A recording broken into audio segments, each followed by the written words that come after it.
I try to imagine a fellow smarter than myself, and then I try to think, what would he do? Charge up your axons, ready your receptors, and shift your lobes into upper beta phase. You are listening to Smart Drug Smarts, the podcast dedicated to helping you optimize your brain with the latest breakthroughs in neuroscience, nootropics, and psychopharmacology.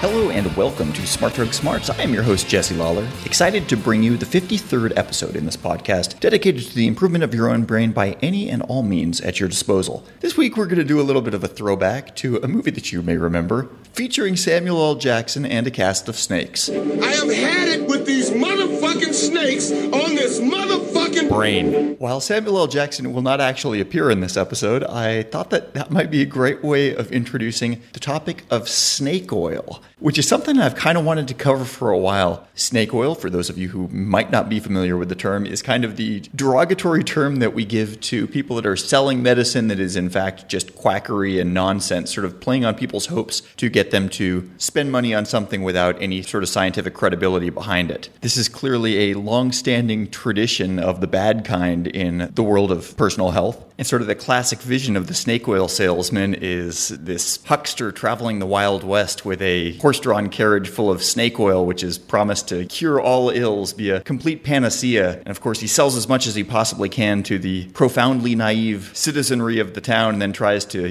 hoof it out of town to the next spot to take advantage of the next people before the people he just sold a bunch of bogus merchandise to realize that he was up to no good and chase him around with torches and pitchforks. Now, of course, the modern-day version of that would not be a guy selling snake oil at all, but would be more like a shady online retailer making lots of claims about a product based on either bad science or a complete lack of science, sort of playing on people's hopes and getting them to surrender their credit card information for something which is going to probably have no medical value whatsoever. And we're going to be talking with a guy whose job is essentially to investigate claims for their scientific merit. Not all of them personal health, but he's a professional researcher whose job is essentially to sort of sort the wheat from the chaff, decide what is worth giving actual authentic weight to. That's what he does professionally, and he's going to talk to us about how he goes about that process. If you hang around until the end of the episode, I'm going to tell you what's going on in our long-standing quest to have a Smart Drug Smarts marijuana episode and some other news about marijuana. But before we get into any of that, let's do This Week in Neuroscience. Smart Drug Smarts, This Week in Neuroscience. So a couple weeks ago, in fact, this was published on Halloween of this year, there was an opinion piece in Frontiers of Neuroscience written by Joshua W. Brown, who's from the Psychological and Brain Sciences Department of Indiana University, and I thought this was a super interesting read. The article's title is The Tale of the Neuroscientist and the Computer, Why Mechanistic Theory Matters. And Dr. Brown is making the point that despite the fact that we're in sort of a golden age of brain data capture with reams and reams and reams more information coming in, extremely fine-grained detail about what's going on at a cellular and subcellular level within the brain, well beyond what we've ever been able to capture previously, that we're still lacking kind of an overall mechanistic model of how the brain actually works, and that while we've got a heck of a lot of tree-level data, we might be sort of missing the forest. The article is essentially an analogy, which I won't try to do full justice to here, between how scientists might go about trying to figure out how a computer worked if they were on a world that had a working computer but no computer engineers, or how to make a computer diagrams, and they're trying to sort of reverse engineer it in a way similar to what we're doing now with our attempts to understand the brain. He says, within the fields of systems, cognitive, and behavioral neuroscience in particular, I fear we are in danger of losing the meaning of the question, how does it work? As the saying goes, if you have a hammer, everything starts to look like a nail. Many researchers are especially well trained in psychology, and so the research questions focus predominantly on understanding which brain regions carry out which psychological or cognitive functions following the established paradigms of psychological research. This has resulted in the question often being reframed as what brain regions are active during what psychological processes, instead of what mechanisms are necessary to reproduce the essential cognitive functions and activity patterns in the system. Obviously, it's a pretty heady article. This isn't the kind of light, fluffy reading they'd publish in Newsweek or something like that, but I found it really interesting and definitely shed some light on what could be sort of an endemic problem in our approaches to understanding the brain, as well as offering some ideas on how we can alleviate those problems by training neuroscientists to really be very aware of systems theory and modeling in areas that sometimes they're not schooled in.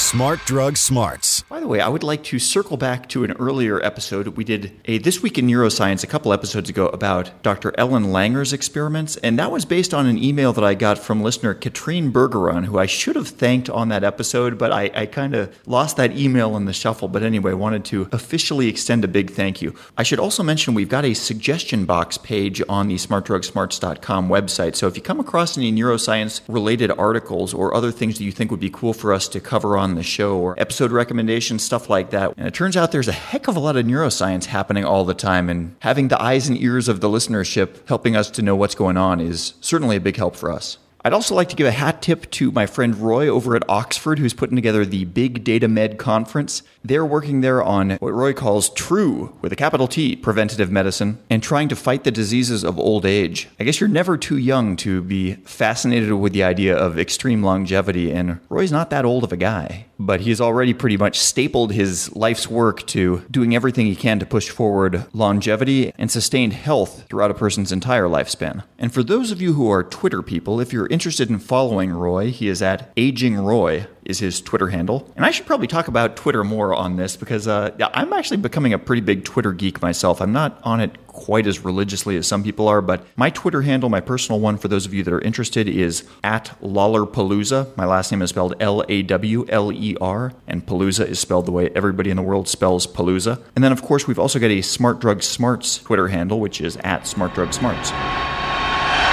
So as mentioned, snake oil is the topic du jour on this episode. And I've been wanting to do a snake oil episode for a while, but haven't really had the right way to approach it. But about maybe a month and a half ago, something happened. I'm on an online forum with a guy who I've been lucky enough to get to know over the course of the past year or two. His name is Mark Manson. Mark is a professional author, blogger, entrepreneur. He has a very popular website called markmanson.net where he's basically spewing his views on anything and everything. And he's got views on almost anything and everything. He describes what he does as self-help for people who hate self-help. But he mentioned that he has a researcher who digs up the scientific credibility of different things because obviously in the self-help space, there's all sorts of claims made on doing X will revolutionize your life, that kind of thing. And he's very careful about fact-checking what he puts out there. And so he wants to know that anything that he's purporting to be true is as closely vetted as it possibly can be. So when it came to my attention that I was only one person removed from a professional scientific credibility checker, I dropped an email to Mark and I was like, hey, can I talk to your guy? And he's like, yeah, here's my guy's email. And the guy is Drew Birnie, who we're about to talk with now. Smart Drug Smarts. With no further ado, if you could give me a little bit of your background and how it is that you have become an expert on this sort of research. Yeah, sure. Well, I'll tell you where I'm at right now. I'm working for Mark Manson. I came to work for him where I'm his content manager, I guess you could say. I help him out with research. We do a lot of research on the articles he writes, and he really wants to take a data-driven and scientific approach to it. So having somebody on hand to help him out with that's been kind of a priority of his for a little while, and I got that job back in May. Before that, I got my master's at the University of Nebraska in neuroscience and behavior. After that, I was a research scientist, a staff scientist, I guess, at the University of Nebraska there. Did all sorts of research. Done research on humans, did a lot of research on monkeys, done rodent studies. I taught a little bit there too. I taught research methods to university students there. So there was a lot of, evaluating the good and bad science, kind of separating the wheat from the chaff, if you will. And teaching that to university students really gave me a firm handle on what problems people kind of have when they're evaluating research or evaluating claims that are made. After that, I went to the University of Iowa, worked my PhD for a little while there. And that's kind of when this opportunity with Mark came up. So that's on hiatus right now. My PhD is while I work for Mark and kind of have a lot of fun and hang out in the mountains right now where I am, which is a lot of fun too. So a day in the life for you now is really internet research based. Yeah, that's right.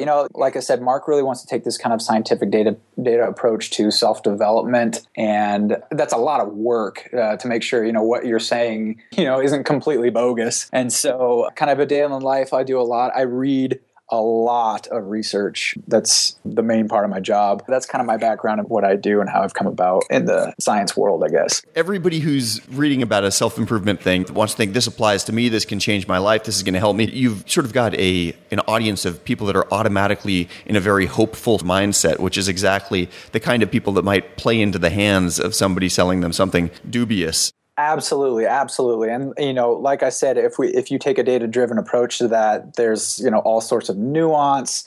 There's all sorts of challenges that we face every day with people coming in with these. They have these high expectations. And I think part of what we do anyway is we try to make people look at things realistically, which I think a big marketing tactic of snake oil salesmen is to overpromise and get those people's hopes up. And unfortunately, they often underdeliver. What are some of the cognitive pitfalls that we all have as humans that the snake oil salesmen are taking advantage of? First of all, like you just mentioned with the hopeful mindset that we come into our self-improvement or our approach to self-improvement. With that kind of comes the confirmation bias. Simply put, it's just kind of when we only seek out and or validate evidence that confirms our pre-existing beliefs, while we simultaneously will disregard evidence that contradicts our pre-existing beliefs. For example, say you have a nootropic of some sort that you are really excited about,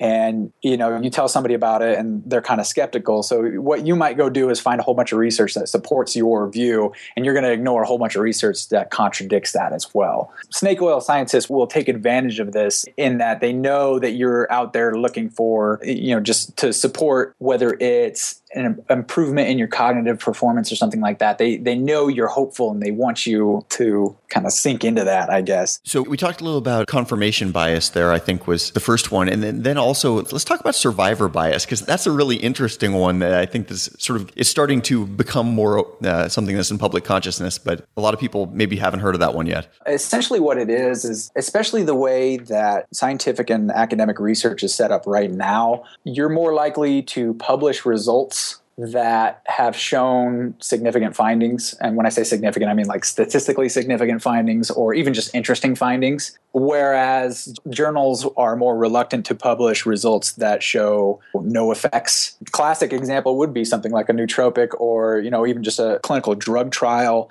in which they give a drug and they don't find anything in, say, 5 trials, but there's 3 trials out there that they did find something. It seems like in an academic setting, it should be sort of a free-for-all with information that's found at one university versus another. But I could see for privately funded research by industry, they might maybe want to protect their own data sets. But it seems weird that in an academic setting that there's still not more open availability. Again, there's ideals and there's practice, Again, scientists, even academics and universities, they're human too, and they're going to be protective of what they see as their work.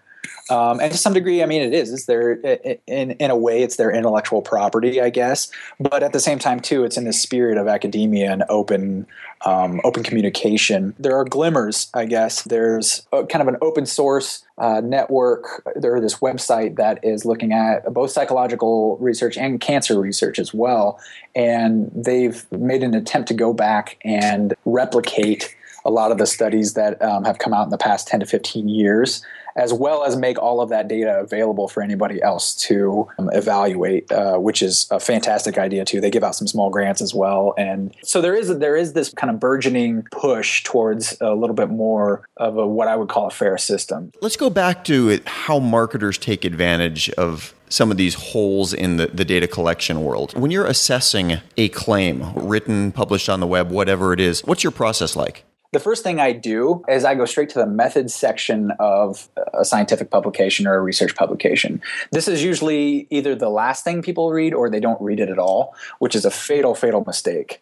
I want to know exactly what they did before I'm going to spend any more time learning about what they think is their insight to the theory on whatever they're studying here. In my book, the book of empirical thought, methods always trump results. The other thing I do, though, too, is that after I've figured out exactly what they did, I have a good understanding of that, I look at their results and I make my own assessment. I come to my own conclusion, my own interpretation before I read what they say. Because sometimes it's not always the same. I can come up with a different interpretation from the same set of data that they have. And what's interesting is when you do have these discrepancies, is to see what their reasoning is behind it. Oftentimes, you'll uncover kind of a different line of logic that they used, which you can further pick apart their arguments or pick apart your own. How frequent is that you actually come out with different analysis of the same data? It's usually a combination of their methods and results where that makes me think, I don't know if I agree with that because of the way they collected this data or collected this result that they had. Obviously, a lot of this is going to touch on the placebo effect. The placebo effect seems like it's finally getting the respect it's due. I'm seeing more and more articles about just how powerful it is. I did a placebo episode maybe about 6 months ago, and the thing that I've been thinking about placebo-wise ever since then is that the placebo effect happens even when there are actual results as well. So it's like another layer on top of things that really can happen. If you take a pill, feel a result, then your expectation of feeling that result, even though the pill might actually be doing something, it kind of turns up the dial even a little bit further. So that the fact that there can be placebos in addition to actual results is kind of a mind bender for me at first. Oh, yeah. So the placebo effect goes back to methodology, especially in human research. This is why the randomized, double-blind, placebo-controlled experiment is kind of the gold standard. You randomize your subjects so that they have an equal chance of being either in the treatment group or the control group. So that way, you kind of get groups that are very similar to each other. If they're just randomly assigned, you're not favoring one type of person in one group or another. But then the double blind, in theory, will take care of that placebo effect. When I'm evaluating research, not just with like nootropics or anything like that, but any kind of research where there's an intervention, is there that double blind aspect to it where the person who is receiving the treatment or the experimental manipulation, are they aware of which treatment they're receiving? Do they know if they're in a control group or not? And almost maybe more importantly too, does the investigator know that? Does the investigator know which group they've been assigned to? Because they can bias the results that way. The more one can be aware of the effect that a drug might have on them, the more they're susceptible to the placebo effect. So that's a big red flag if you don't see that. Let me ask this, though, because this is something that goes against what my intuition was on the placebo effect. Like my own personal experience with piracetam.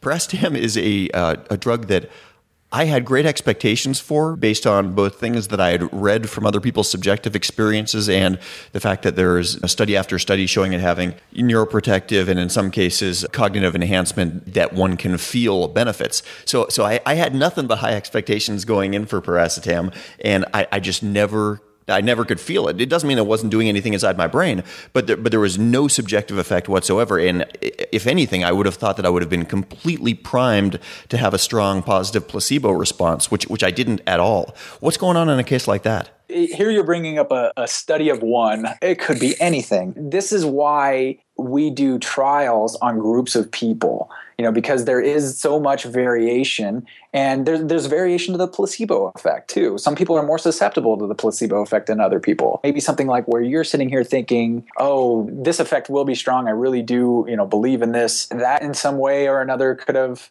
ended up letting you down by maybe setting your expectations too high. There was one other, point I kind of wanted to make too about evaluating research and the mindset that you go into it with. As empiricists, as people who value empirical thought, we at least pay lip service to the value of falsification.